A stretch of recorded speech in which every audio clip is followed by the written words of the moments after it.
So this is a picture of our exhibit right now at the Leonardo Museum in Salt Lake City, Utah.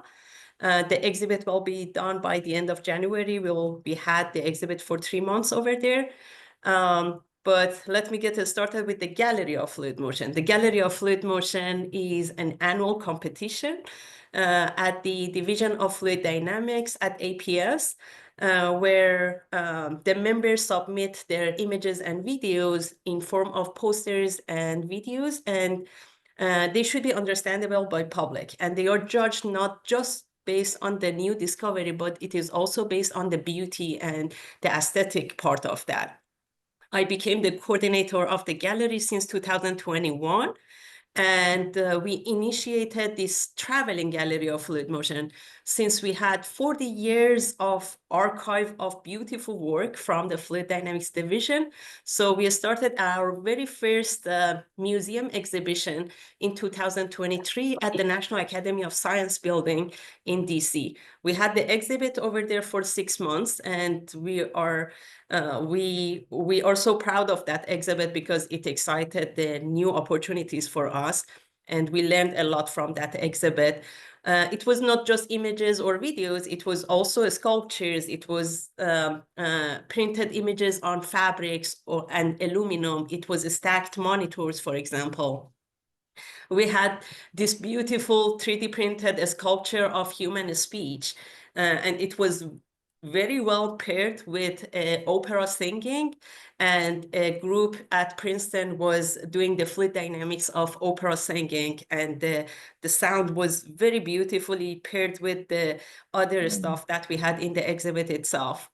We were so proud that we were published in Washington Post, as well as some other papers. Also, we learned very recently that our exhibit was the top 2 image exhibits of 2024 in DC. So that was another thing that we really enjoyed to hear this year. Our second traveling gallery of fluid motion, as I mentioned, it is happening right now at the Leonardo Museum.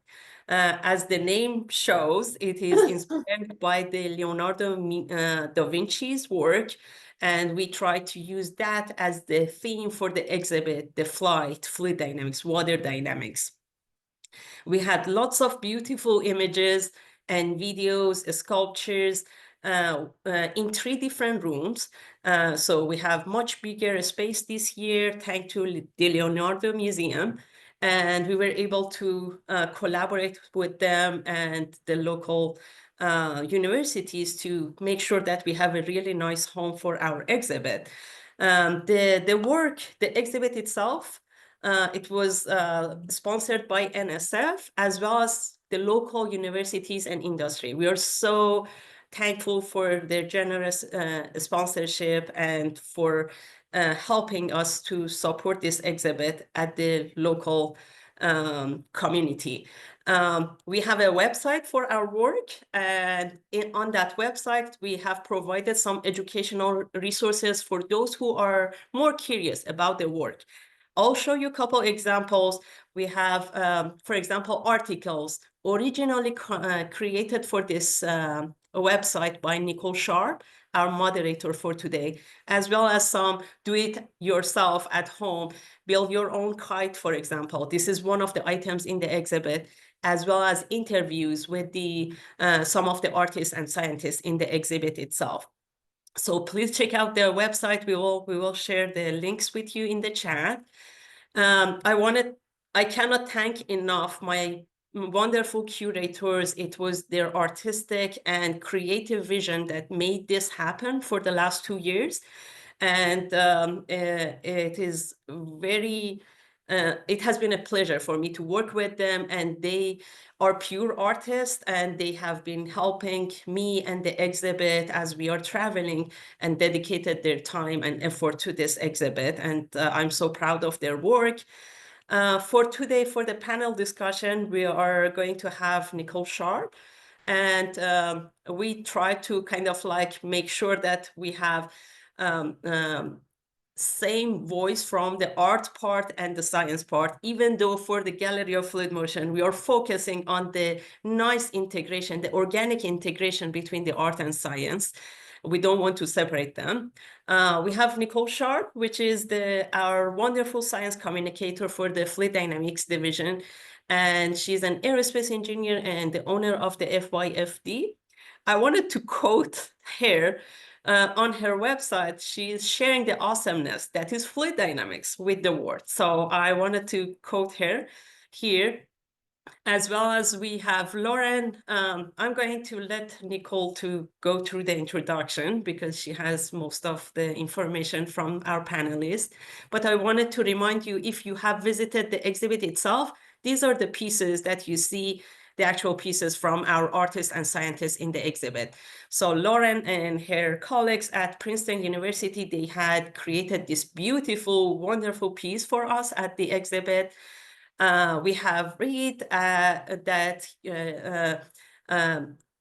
created this beautiful video for us, and they are going to talk about their work, as well as we have a slideshow of beautiful cloud images from Jean Hertzberg at the Colorado University at Boulder and her students. And we also have the work from Stella, that is the gaslight mushroom, and it's a video of this beautiful mushroom shape. And we are going to talk about to her as well. I wanted to remind everyone that next year, I mean, it's going to be 2005 and 2026. This year, our next exhibit after the closure from Salt Lake City, it's going to travel to Houston at their Natural Science Museum, and we are so excited about our collaboration over there as well. So if you're visiting Houston, please visit our exhibit over there as well. The dates are not set yet, but I'm so excited about this opportunity as well. So I wanted to thank everyone who supported this exhibit, APS, DFD, and everyone who were involved. It's a huge collaboration. Many people are involved that I didn't mention any names, but I'm very thankful for this collaboration and thank everyone. So I'm hoping Nicole has joined us, so I would like to hand it to her. If not, I can take questions for now, and I'm going to stop sharing my screen so I can see everyone's. And thank you for being here for this panel discussion. And I'm so excited to hear from everyone and learn about the wonderful that everyone has done. Thank you. Hi, this is Nicole. I apologize, I was a little late. There was a slight miscommunication on time, so I am not at home while I'm trying to do this. But fortunately, I have stuff with me.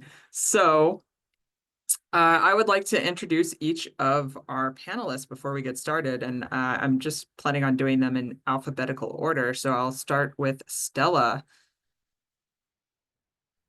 Hi, Stella hello. Ampatzi. Hi, thank you for Hi, having me. Stella. Hi. It was such a pleasure to participate in the gallery, and I traveled and I saw it in person. It's amazing. Oh, wonderful. Yeah. It's great that you got a chance to see it in person. Yes. So for everyone, Stella is an award-winning visual artist with over 40 film and TV credits. Her expertise spans pre-production, on-set, and post-production, and she combines photography and digital painting to create immersive environments. Some of the films she's contributed to include Troy, Harry Potter, The Brothers Grimm, and The Imaginarium of Dr. Parnassus.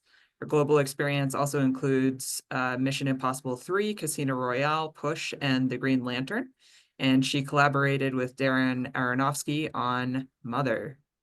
She's also contributed to projects on Disney, Netflix, HBO, and Apple Plus. Beyond film, her exhibitions merge traditional media, photography, AI, and digital art, exploring human-AI relations and innovative storytelling. Stella's work redefines the role of visual effects and art, offering fresh perspectives on humanity in the digital age. Thank you so much for joining us, Stella. Of course, it's an honor, honestly. Well, it's a pleasure to have you here. Next up, I'm going to introduce Reid. Are you with us this morning, Reid? Yes, hey, how's it going? Hi there. It's great to see you all. It's going all right. I'm a little panicked personally, but you know, I this get it. It happens. happens. It happens. I'm so excited. Yeah, I also All got to see it in right. person and everything. So I'm super happy to be here. And so thanks for having me. Yeah, Reid was able to make it while we were having our conference in Salt Lake City. So I got to meet them briefly there. And I'm so glad that I did.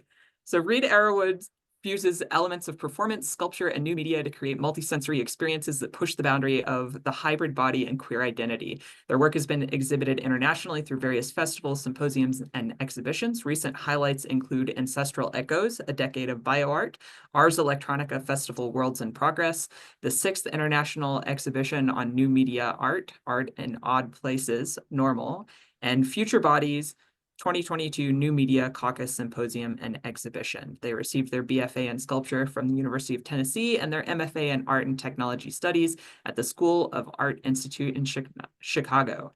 Welcome, Reid. Thank you.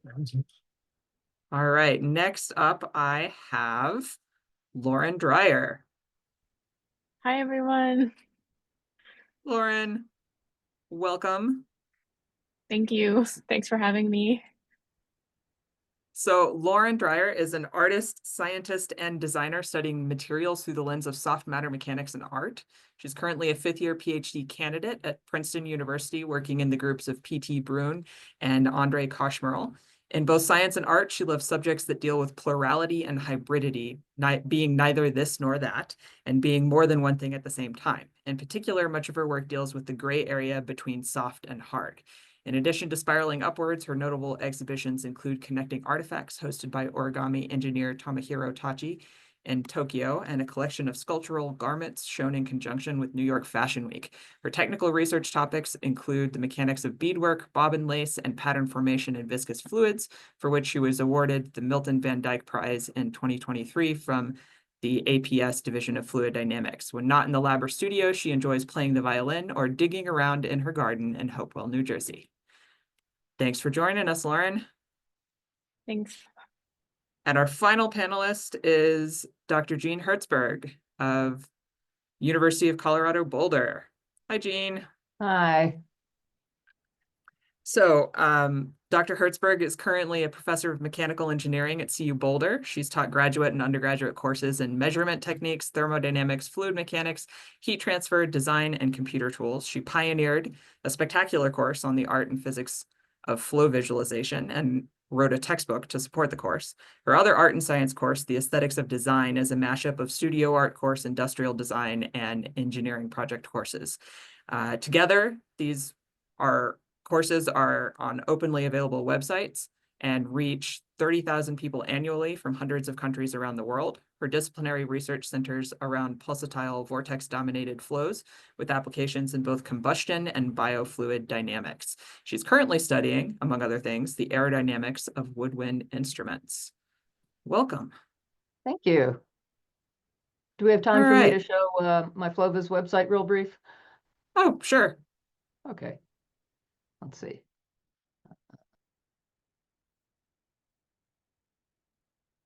So this is flovis.org, and I've been teaching this course for 20 years now, and I publish all my students' work, and some of it is just amazing. So I just wanted to give it a shout out to all my students who made this possible. All right, just to set the tone a little bit for this, I am hoping for a bit more of a dialogue rather than the kind of thing where we're just all up here talking. Since we have the chat, I would love for folks who are listening to drop some questions in there. We will try to, every once in a while, pause and go back and forth with those so that, like I said, we can kind of try for a dialogue more than a just lecture kind of thing going on. To get us started, though, I thought it would be helpful to hear from each of our panelists about what idea motivates your work and what topic do you find yourself constantly coming back to explore? Stella, would you mind starting us off? Yes, of course. So I've been working in the film industry for the past 2 decades, and it's as an artist, as a visual effects artist, it's always been a combination between the machine and art, science and art. So my work is motivated by that interplay of technology, social media, human psychology. Especially in the work that I exhibited, I explored how digital spaces such as metaverse and social media platforms impact our behavior, perception, and the sense of self. That was the idea behind the gaslight mushroom. It's a phenomenon of information overload, the image obesity that shapes the modern existence, how the algorithms impact our lives and our choices. These are the subjects that inspire me and motivate me to create art. An incredibly important topic right now, both in the public and in science, how it is that we interact with and relate to these subjects. Reid, would you share a little bit about what is motivating you these days? Yeah, definitely.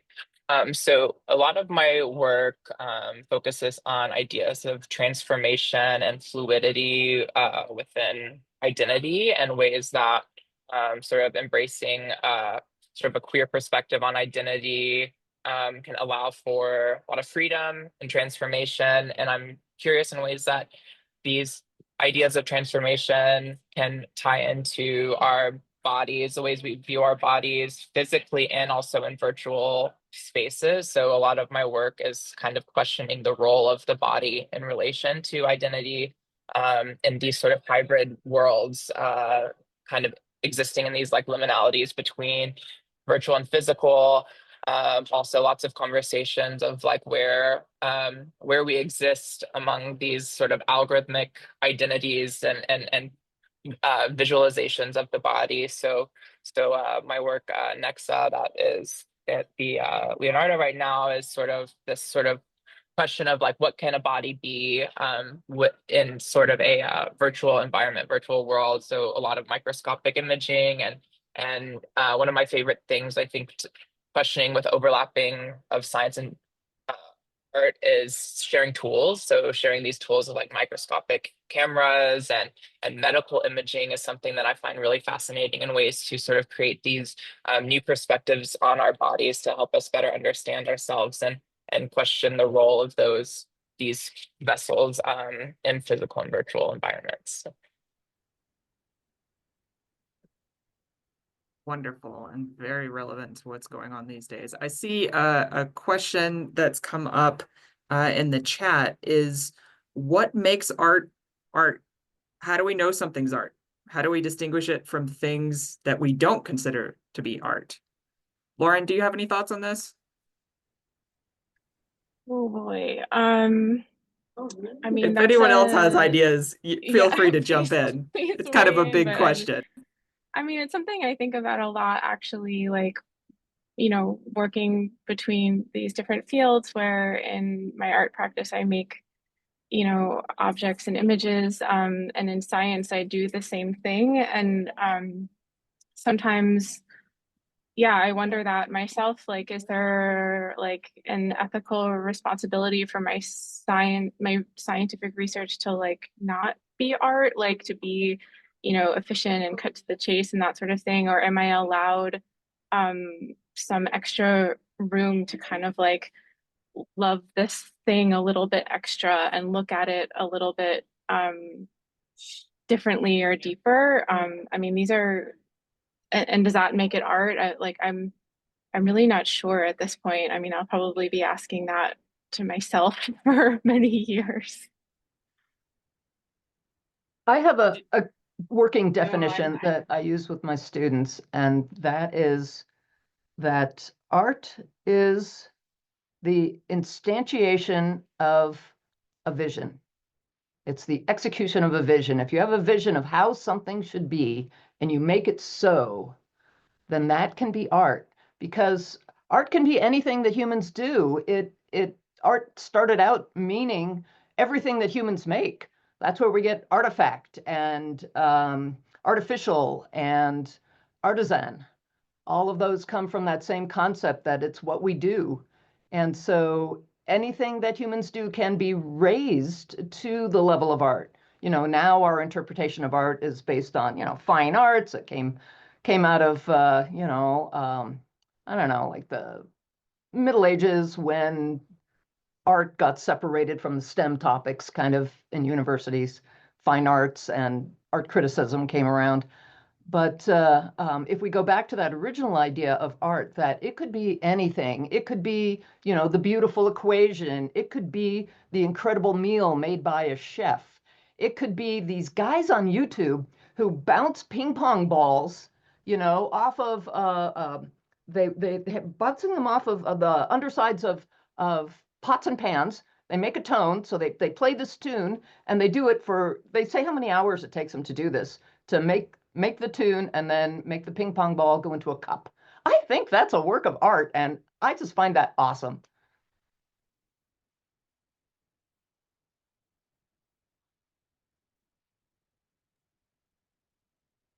I love that, that truly anything can be art with the right intention.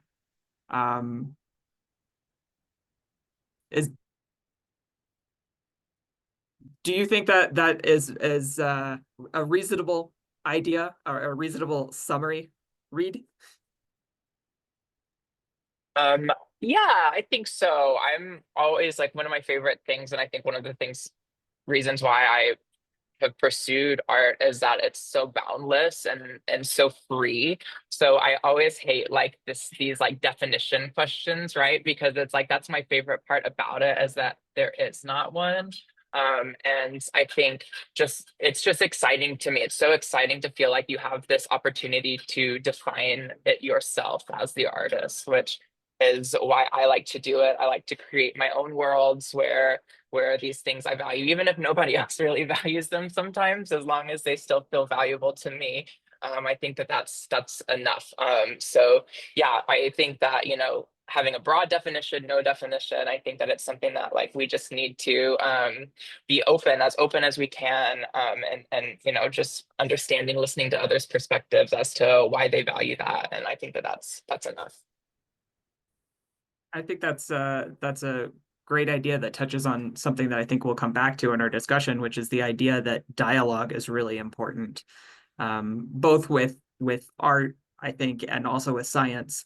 Though I think at times as scientists, we're not necessarily the best at inviting dialogue about our work, at least from people who aren't also scientists. I want to give our other panelists a chance to talk about the ideas that are motivating them, though. So, Lauren, would you mind sharing a little bit?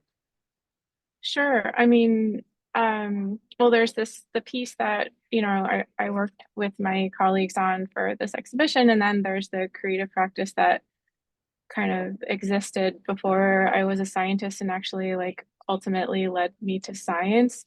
And I think that in that, it's really coming from like this place of like extreme interest in materials, and like this like combining like materials with ideas. And I felt like at one point these worlds felt a little bit fragmented for me, especially after college, where my head was stuffed full of ideas and I was working with materials, and I felt somehow like robbed of this ability as a kid that I had to just kind of like do stuff, and then suddenly I had to think about it, and I felt like this was like this clashing thing. So I needed to like step it way back and you know, work at these issues. Like I was trained in design, but like I needed to do painting, and that eventually led to garments, which eventually led to soft matter mechanics naturally.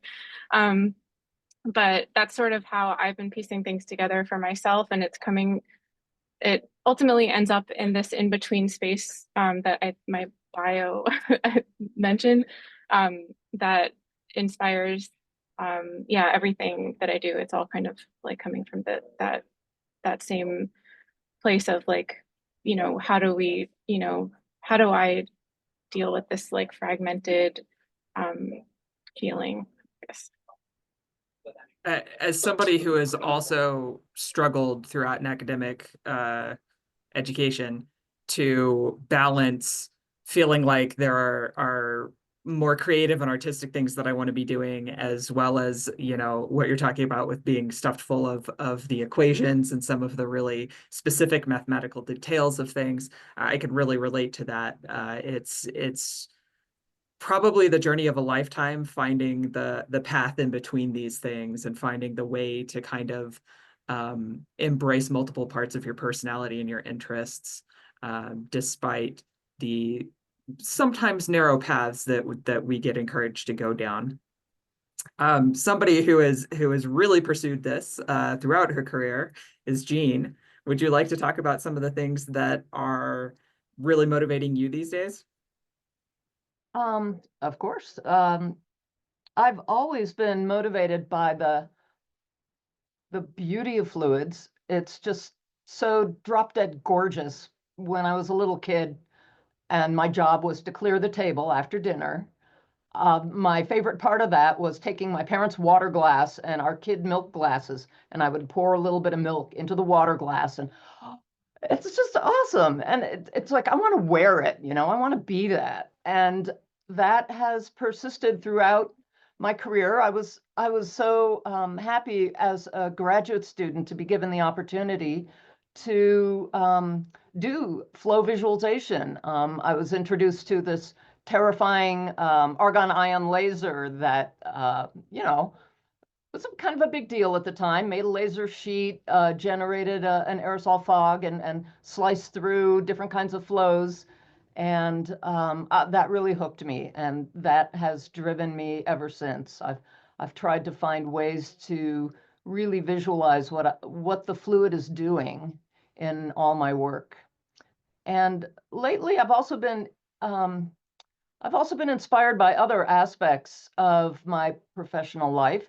In teaching, you know, teaching can be an art, certainly, and I'm looking at ways to make it these topics. You know, fluid mechanics is considered really hard. The math is really kind of impenetrable in a lot of ways.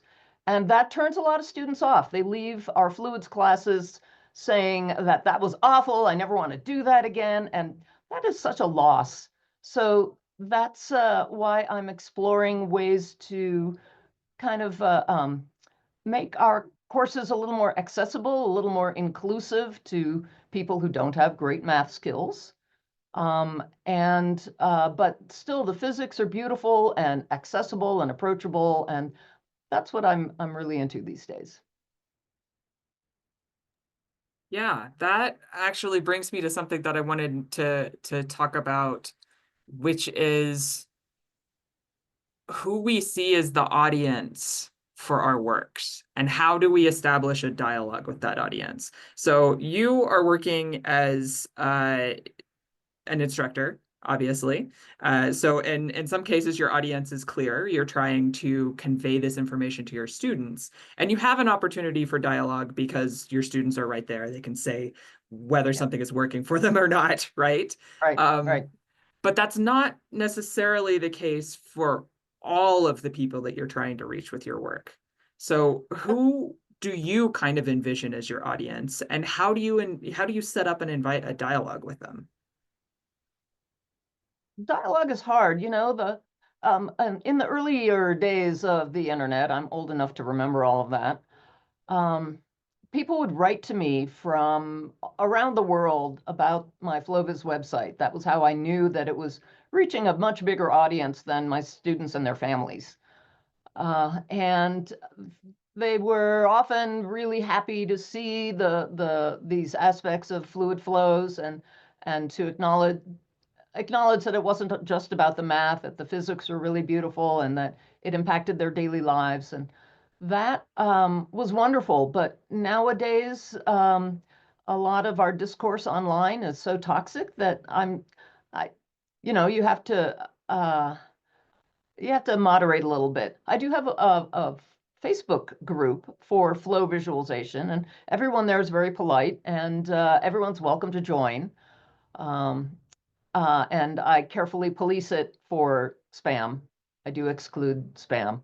So it's a great place for people to post images of fluids and talk about fluids. So that's kind of my area for dialogue right now. It hasn't been very active lately, so I'm hoping someone online here will, join and reinvigorate us.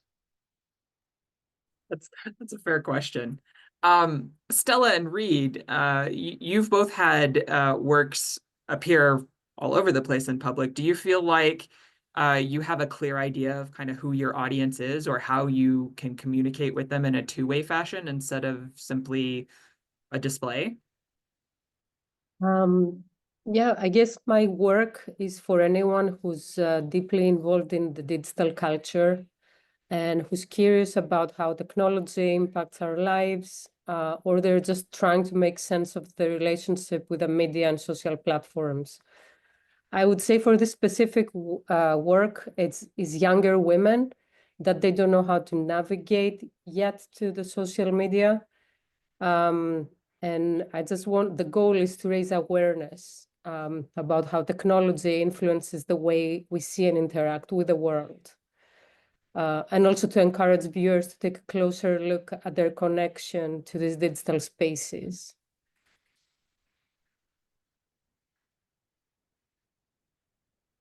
Reid, do you care to add anything from your perspective? Yeah.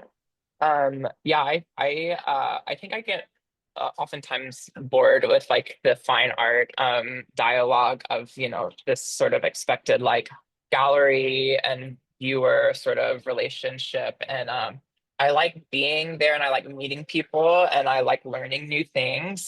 So that's one of the reasons why I'm here now. I love finding sort of unexpected routes to share my work. So I love any type of a conference or symposium, somewhere I get to go meet new people and hear new ideas. So it's always like one of my favorite things. But I'm really open. One of my favorite things, like which can kind of tie back to this, like what is art kind of dialogue of anywhere, anything, finding unexpected ways to share my work.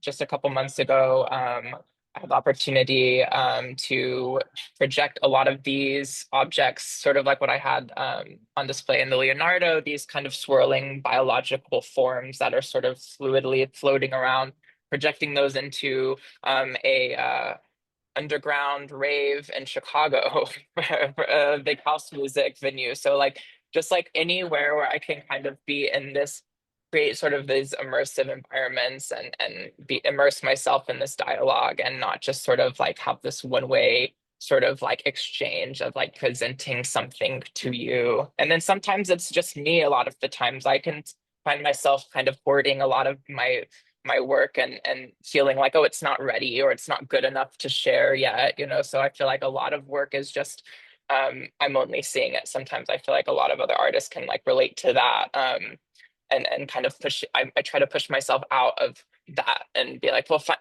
share it, share it online or share it, finding local opportunities, even like, like when I was younger and undergrad, like a lot of my friends, like even just like sharing work in like coffee shops, like little community spots like that. I think it's just a good way to sort of just get your work out there and start a conversation and meet people.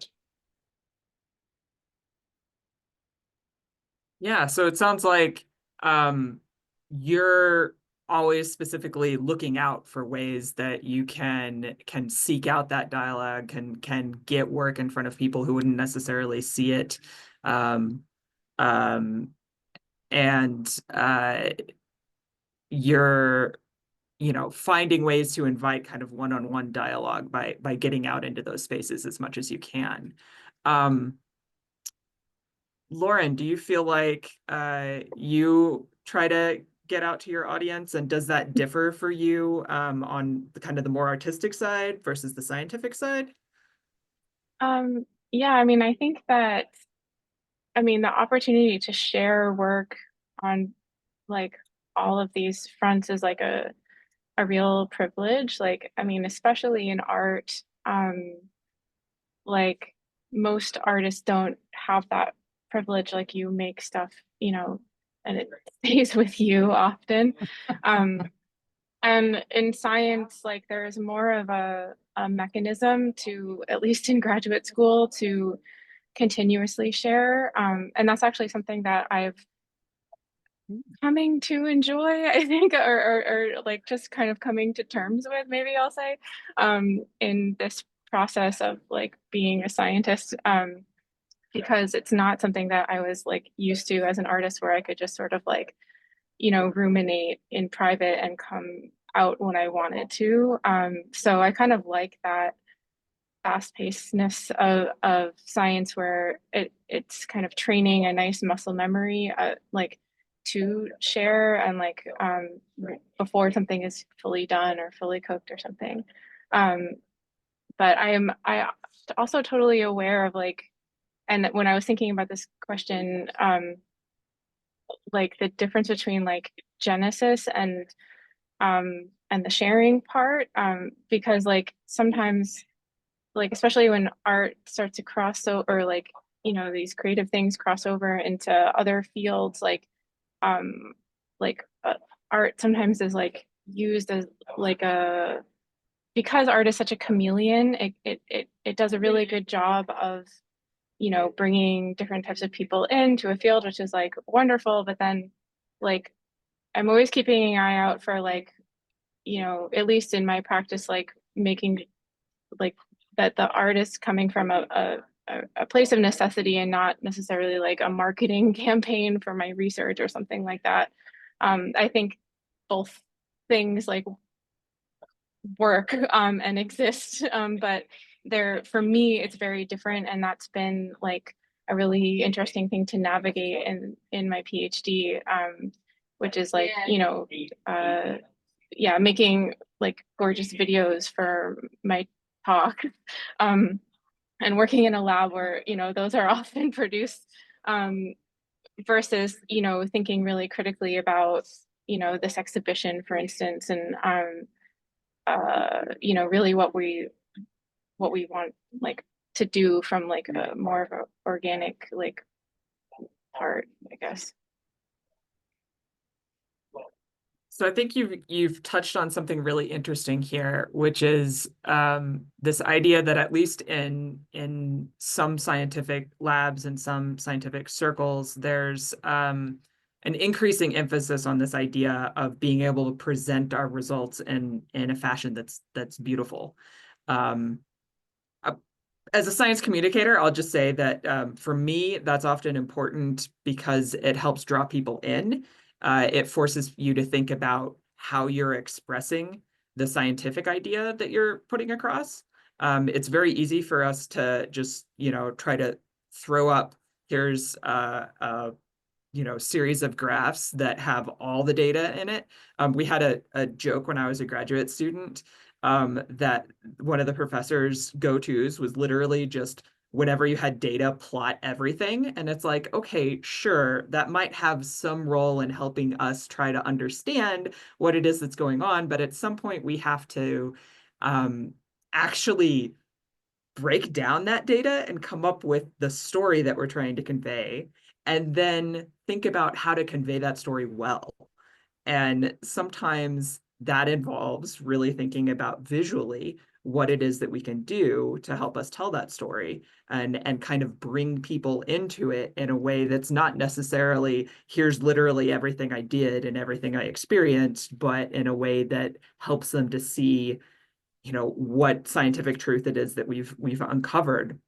Which, all of this is a very long-winded way of kind of getting into the next question that I have for everyone, which is, what is the relationship that you see between art and science? You know, is this something where one, you know, for you personally, is it a tool that you use? Like, do you use science to create art? Do you use art to help convey science?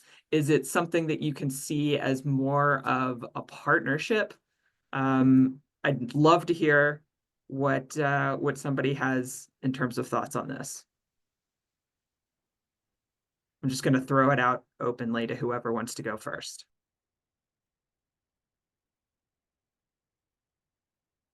Okay. One thing that happens when you become a professor is, you know, you can just speak at the drop of a hat. So here we go. I think that both art and science are you know, it's a multifaceted thing, but one of it is a way of communicating the world around us, right? Both art and science have that ability. You can also come at it from the relationships from either side, like you were mentioning. Science can support art in developing new technologies, in analyzing the works of famous artists, and there's that. And then art can help us communicate science. There's that. But for me, I think it's in a way a kind of a false dichotomy, because I think it's important for all humans to make art, to have some sort of expression that they can use to share what they see in the world and reflect that and share it with other humans. Both art and science are meaningless without that communication, right? There's no point in doing it if it's just something we keep to ourselves. So people in science, I think, I would love it for them to embrace their art side and really use that as an expression of who they are, how they see the world, what is going on, why does it look like that? And at the same time, knowing the science behind the art can really enhance it. So my students took pictures of clouds for the art exhibit, for the traveling gallery.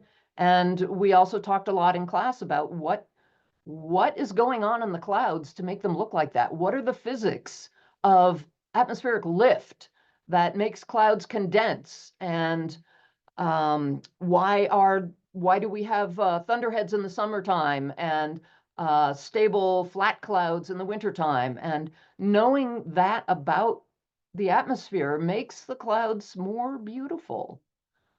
There's a story I use to illustrate this. It's Mark Twain versus Richard Feynman. So Mark Twain in his early career was a riverboat pilot, and he used to love the Mississippi River. But when he became a pilot, all he could see in the river was, oh, there's a snag. It's going to sink my boat. Oh, there's a sandbar. I better not get grounded. And he said, all the beauty and joy of the river had gone out. I could only see these problems in it. And so to me, that's kind of what we're doing with our students. Too much information. They come out, not loving it.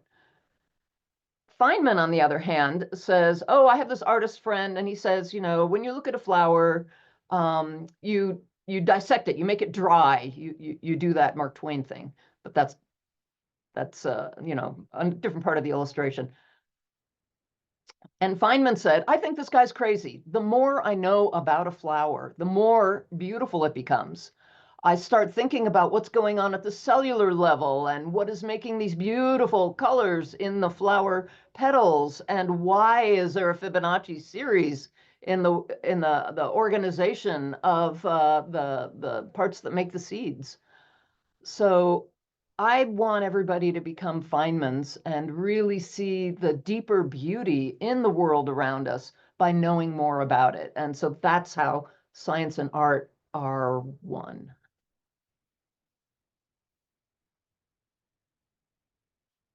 I always want to be more of a Feynman myself. Anyone else have some thoughts they want to share on this?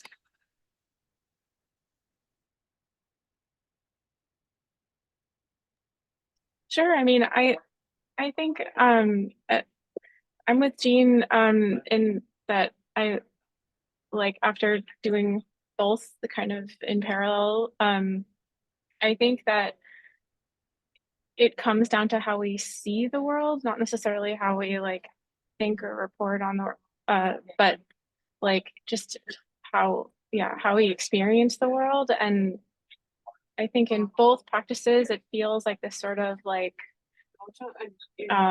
task of like just kind of gathering sticks and like bones and just like gathering stuff, and then eventually you share it, hopefully. But I think that the way, like, I definitely think that in practice, like, and especially within like the different disciplines, which really do exist IRL. I think that like art and art training and art thinking really is like a creative thinking that has really helped. I really have capitalized on this in my my research so far. Like just even when thinking up like a model or trying to get to like the most basic element of something, like it's just like this kind of fearlessness. I have a training in being kind of bold in that way, because in art you just kind of have to be naked, unfortunately. And I think in science, it's really starting to train this like kind of muscle memory in working through complexity, where in art sometimes I feel kind of like flattened up against a wall and like swimming in all of the things because all of the things are on the table in art. But science has like some nice training in how to, you know, deal with that, because like, you know, the world is very complex, but we ultimately have to like make some sense of it. And so like working through that and also getting to the end, I think has been a great way to, I think I can see like my training in science is affecting my work in the studio. So. And I've also seen training in science affect artists. You know, artists have to have discipline and have control over their tools and techniques. And that is something that scientists are really good at. And so I've had photography and film students in my class, and they use the techniques of science to improve their discipline as artists. And so I think that's one thing that one side can offer the other.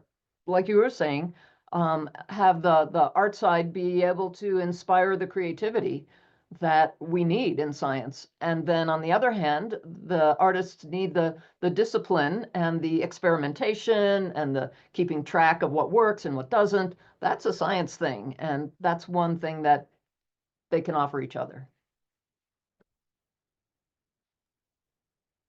And if I may add, the concept of the work that I showed, the conception happened during COVID. Maybe I'm answering Meg's question too. If during creating your work you felt like a change in your identity. So during COVID, like everybody, I felt like I lost my identity because I couldn't create anything.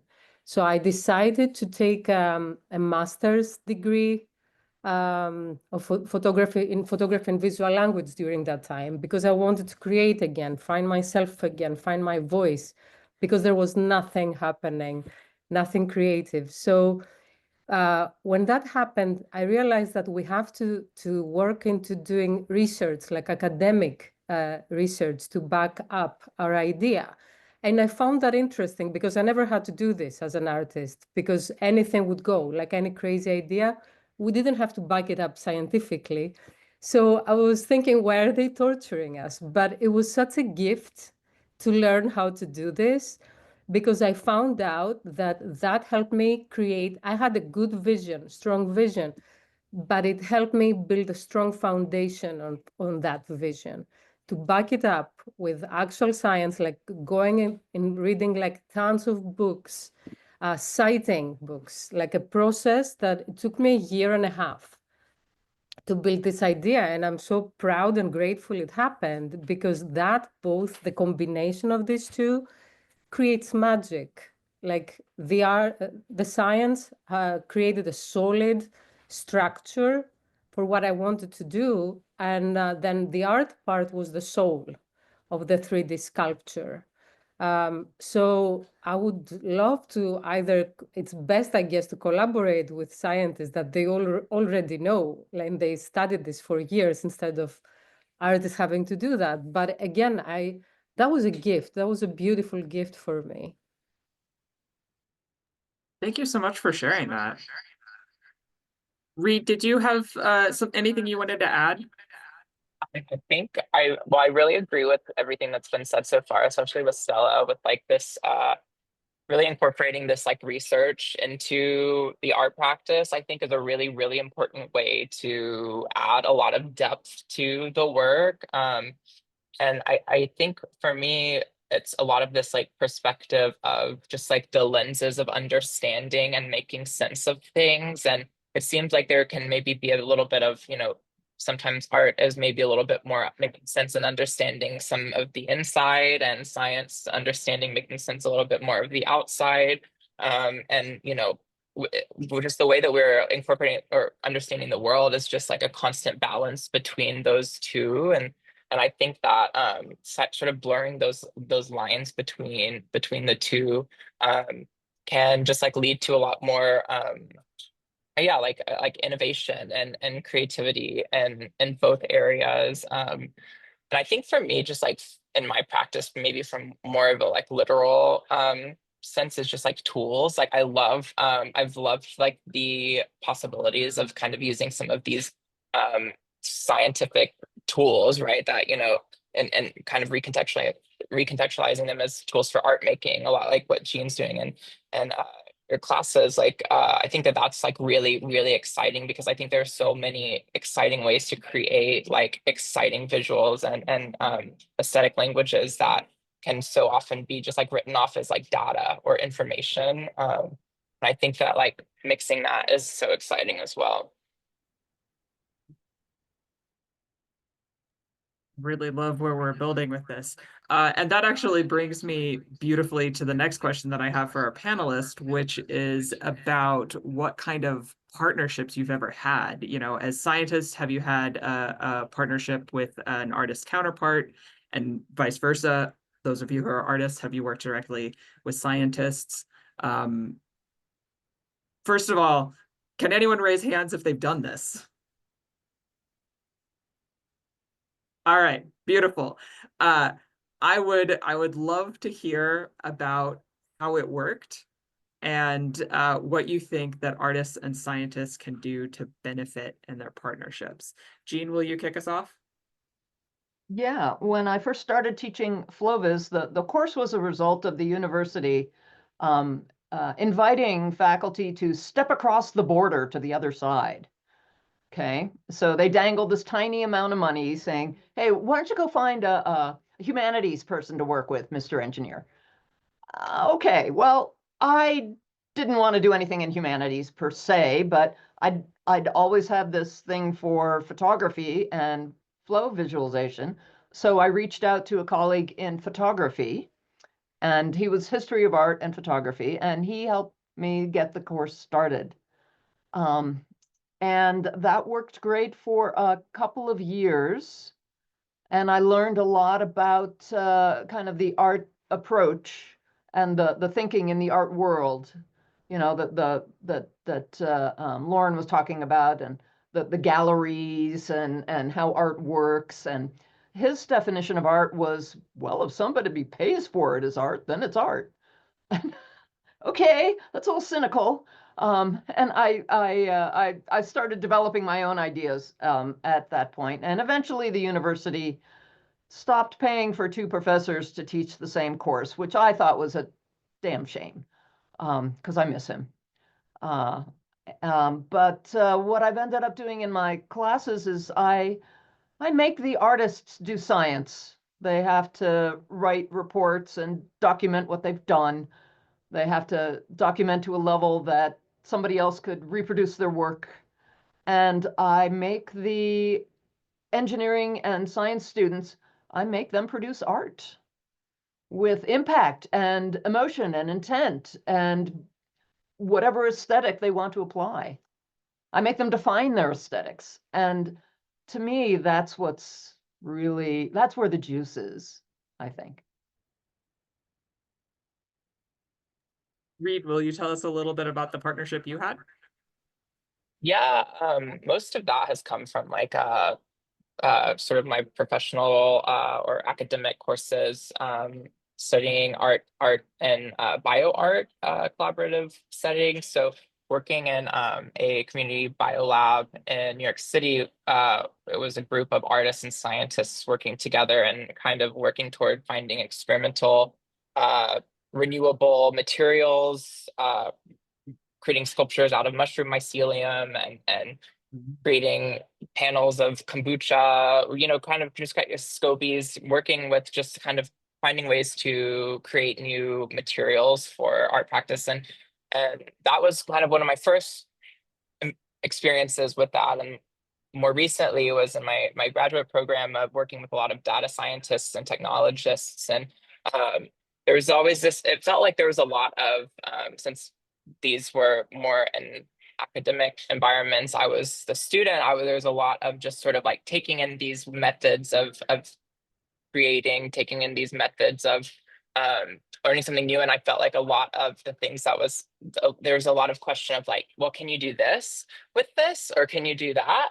And that was sort of something that has been really recurrent. And, you know, like the students asking these questions of, wait, what if you did this with that material, or if you use that data to visualize this, or if you, so it was like sort of taking these tools a lot of the times, and then this like new sort of like twisted artist perspective that that we're able to you know, kind of question some other ways to use those tools, I think was something that I noticed coming out of both of those experiences. Thank you, Reid. I wanted to mention that unfortunately we lost Nicole because her battery died, but she will join us as soon as possible. I'm going to take over from here. So Stella and Lauren, please go ahead, and if you want to add anything to this, thank you.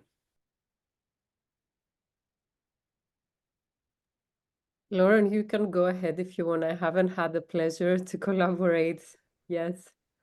Sure. I mean, I have had collaborations, like I guess in the beginning of my science career, I, you know, was the artist coming in. And I think that it was really, it was nice when the skills like felt like complementary. Like I was working with a postdoc who had never met an artist before, like came from a country where that just wasn't something that was done. And so it was really fun to just, I mean, like we were doing science at that time, but it was just like fun to kind of like both share each other's worlds, because I had never, you know, heard of the like Kirchhoff equations. And so I thought that was just mind blowing. And now I feel like the collaboration happens like daily in my brain. So it's very noisy. I'm very busy. But I think that like to some of the things that Jean was saying, like about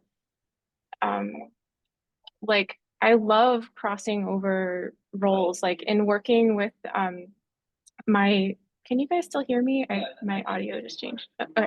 So in working with my colleagues at Princeton, you know, it was like people in my lab who aren't artists, and again from like very different backgrounds, and I just love seeing the enthusiasm, like, and kind of, you know, fearlessness in like, you know, talking about contemporary art and art, like you know, we talked a lot about Eva Hesse in our piece, and I love that, you know, as a group we went to see these exhibitions and we can think about them, we can have whatever thoughts we want about them from, you know, our different perspectives, and that's all okay. And I just love yeah, the confidence boosting aspect of that, when like you don't need the title of artist to, you know, feel a type of way about a piece of art, or to think, you know, critically about art or science. So it sort of just opens, you know, the possibilities to different ways of thinking, I guess. Thank you, Lauren. How about you, Stella?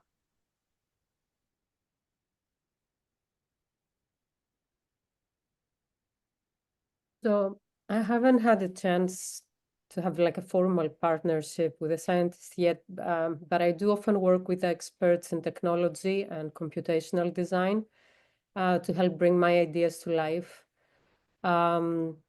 These collaborations let me ground my art in scientific principles, and that adds depth that makes the work feel, like I said before, more real and impactful.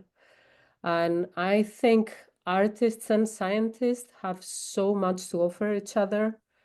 Artists can make scientific ideas more relatable and emotional, while scientists can use artistic creativity to visualize their discoveries in ways that really connect with people. So I would absolutely love to collaborate with a scientist in the future and explore how we could combine our strengths to create something meaningful. Thank you. You did collaborate with us, so that would be your first collaboration with the scientific world. That's true. American Physical Society. So I'm so glad we are your first science collaboration. I wanted to add a little bit to that. First of all, Jean has been an inspiration for me. So I have always looked at Jean for connecting art and science in her classes. And I have tried to do similar things in my classes as well. And it's always fascinating to learn from the artist. And I always say you can learn from art as well. I always think about a painting of a Brazilian painter that a scientist at Boston, they realized how he created the paint based on the layers of the paint that they put on top of each other and the different density of the fluids that they put on top of each other. I tried to find the video and put it in the chat box very shortly. So that's very beautiful. You don't need to always have kind of like science and look at the art, take a artistic picture of that. You can always have art as well and learn about the science behind it as well. So that's one thing that I always learn from art and science. So I wanted to follow up on the wonderful questions that I have in the chat. There is one thing that they were asking about the math and the physics and all of these kind of like science materials in the classroom or in the audience, in any kind of exhibits audience. How can we kind of like deliver to our audience, these are not ugly, or there are beauty in the math, in the science? And related to fluid dynamics, myself, I love fluid dynamics, but in general, how we can kind of like tell them there is beauty even in math and physics and science. Please go ahead, whoever wants to get us started.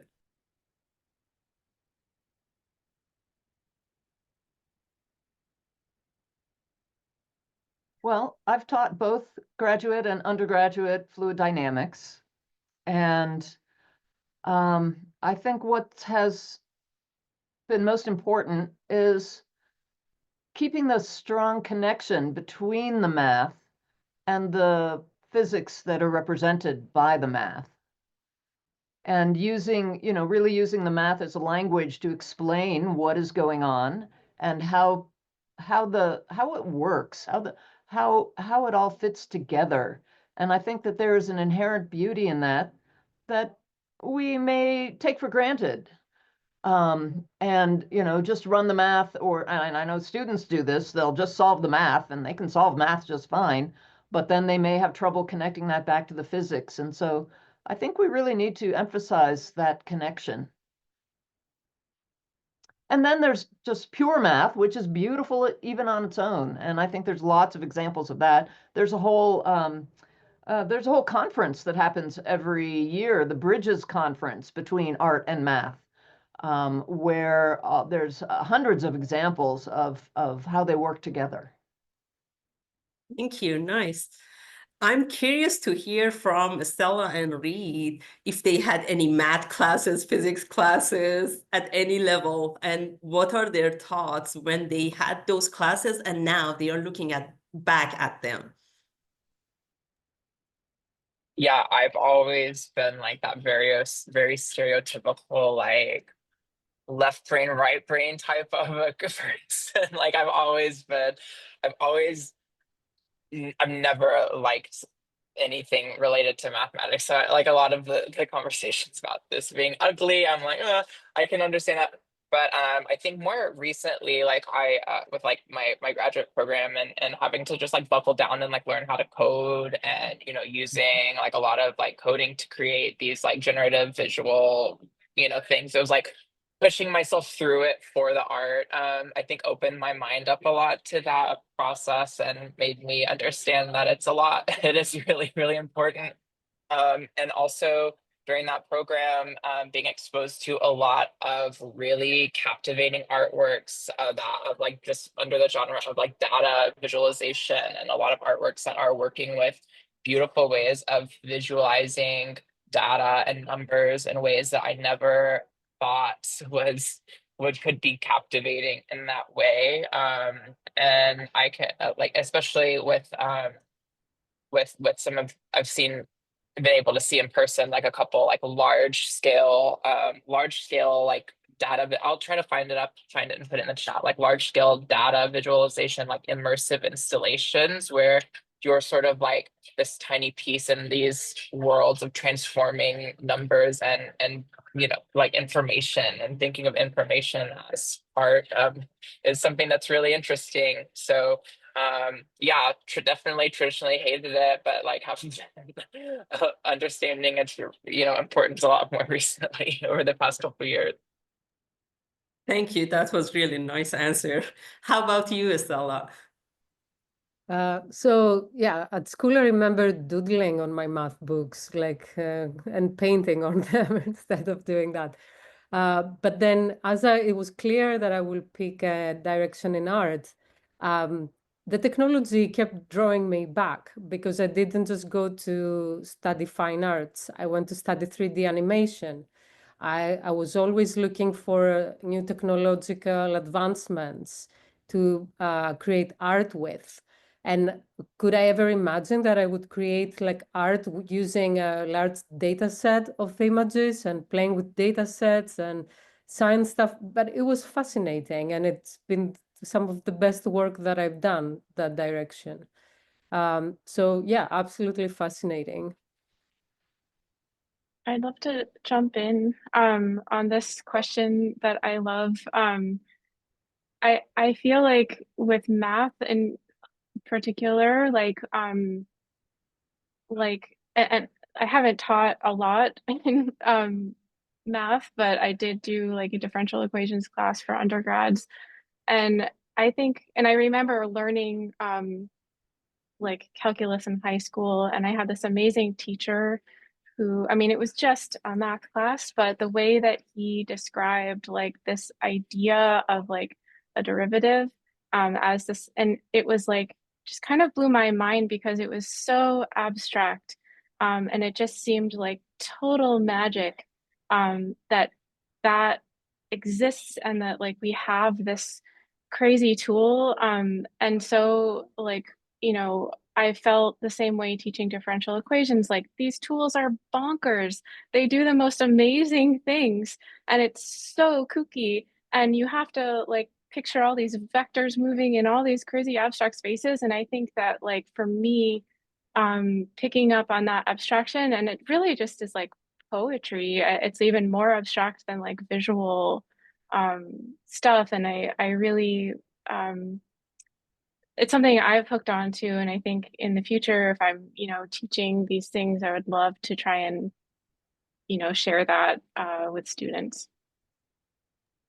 Thank you so much. That was great. And I can also relate to that, because same thing for me happened when I was inspired by the art and this gallery of fluid motion when I was a student. I said kind of like, this is the best way to introduce your work to your family, friends, and then the next the next layer of your audience. And there has been kind of like the best way for me when I'm teaching in the classes, I always find something beautiful about that material, that topic, connected to art, connected to some real world examples and then teach it. So thank you so much.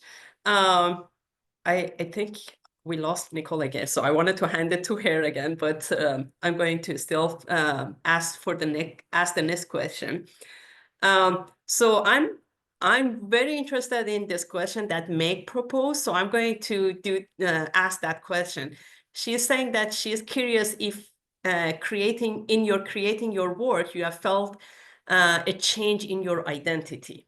So not just for spiraling upwards, I would love to hear a specific example about this exhibit, but anything, kind of like when you started to do art in general, or for this specific exhibit, how your identity, you think you are a different person now. Your world, the way that you are looking at the world has been changed. So please go ahead, whoever wants to start. I would love to hear from you. And I'm learning because this is my own question as well.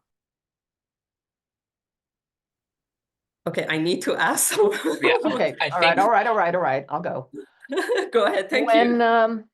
So, you know, I'd always loved the flow visualization. And then when I became I went the traditional path. I became a graduate student, and I was able to do FlowViz then as a postdoc.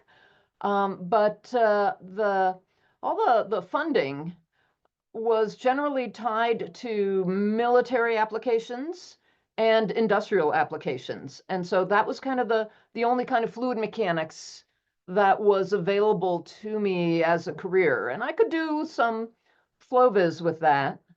And then I became a professor at a Research One university, and I really had to get the money. And so, you know, I was doing combustion for ramjet afterburners and industrial waste incinerators. And then this FlowViz opportunity came along, and it was like I could come out of the closet and say, I love fluids. It's an emotional thing. It's beautiful. And I felt a little constrained because, hey, I'm female, and that's a girly thing.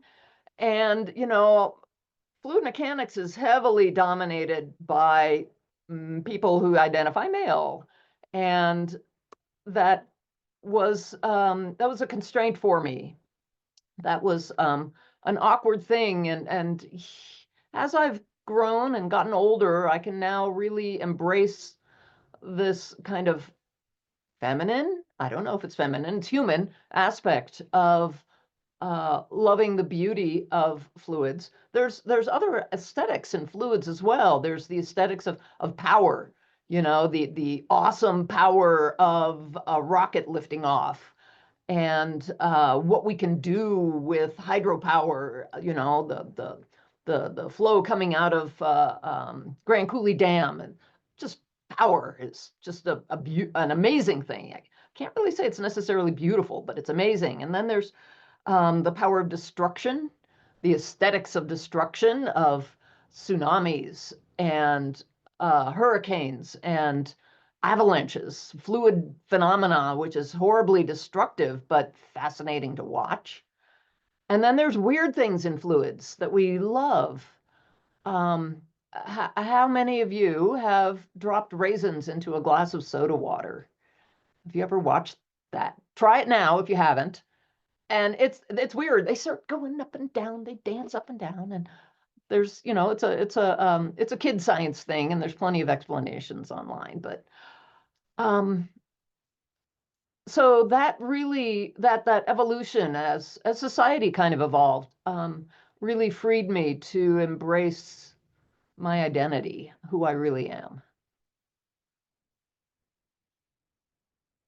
And I have to confess, I flunked arithmetic as a child. Oh. Which infuriated my mother, who was a computer. Like in, you know, Hidden Figures, she was a math person. She had a degree in math and did math in support of the engineers. And she was so upset with me because I refused to learn the multiplication tables to recite at the dinner table. So I flunked arithmetic. But that didn't stop me. The next year, they put me in a class where we did fun things with math. We collected 1 million bottle caps. And I learned that you can make a circle out of straight lines. And that changed my world. Thank you so much, Jean. I wanted to give time to Reid, Lauren, and Stella. Please go ahead and tell us about your, I mean, if you had any change in your identity over doing this kind of things that you do. I can begin. They started as, although it was a clear concept for me that I wanted to communicate the image obesity we get from social media, the popularity.